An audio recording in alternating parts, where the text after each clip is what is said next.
வீர பெரும்பாட்டன் மகாகவி பாரதிக்கு பிறந்த நாள்.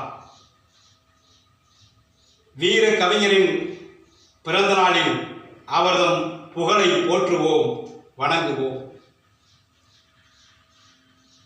இந்திய திருநாட்டில் தமிழ்நாட்டில் திருநெல்வேலி மாவட்டத்தில் உள்ள எட்டயபுரத்தில் 1882 ஆண்டு டிசம்பர் திங்கள் 11ஆம் நாள் பிறந்தார்.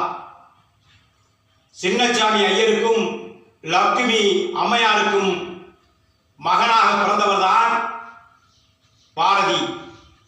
இவருடைய இயற்பெயர் சுப்பிரமணியம், சுப்பையா என்றும் அழைக்கப்பட்டார். கண்ணன் பாட்டு, பாப்பா பாட்டு, குயில் பாட்டு என கவிதைகளை எழுதியவர், முழக்கமிட்டவர். சுதேசமித்திரன் என்ற நாளிதழையும் தொடங்கியவர். தன்னுடைய வாழ்நாளில் பெண் இனத்திற்காக, பெண் விடுதலைக்காக, அடிமை சங்கிலியை உடைப்பதற்காக, தமிழுக்காக, தமிழ் இனத்திற்காக, இந்திய தேசத்திற்காக, இந்த மண்ணிற்காக அரும்பாடுபட்டவர். ஆங்கில ஏகாதிபத்தியத்தை எதிர்த்து தன்னுடைய கவிதை வரிகளால், பாடல் வரிகளால் இந்திய தேசத்து மக்களுக்கு புத்துணர்ச்சியை ஊட்டியவர், உத்வேசத்தை பரப்பியவர், பல்வேறு நூல்களை இயற்றியவர். தன்னுடைய இறுதி மூச்சு வரை இந்த நாட்டிற்காக அரும்பாடுபட்டவர்.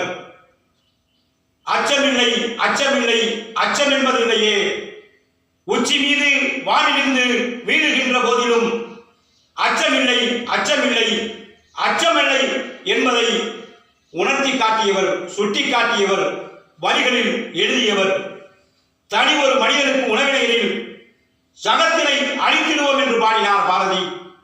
30 கோடி முகமுடையான், உயிர் மொய்முற ஒன்றுடையான், இவன் செப்பு மொழி 18 எனில் சிந்தனை ஒன்றுடையாள் என்று இந்திய தேசத்தின் ஒற்றுமையை பறைசாற்றிய மகாகவி பாரதி தன்னுடைய 39வது வயதிலே சென்னையிலே நோய்வாய்ப்பட்டு மரணமடைந்தார்.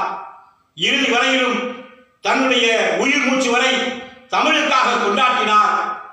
தமிழ் மக்களுக்காகவும் இந்திய தேசத்திற்காகவும் உழைத்தார். அவரது புகழை நாம் என்றும் போற்ற வேண்டும், வணங்க வேண்டும். நன்றி, வணக்கம்.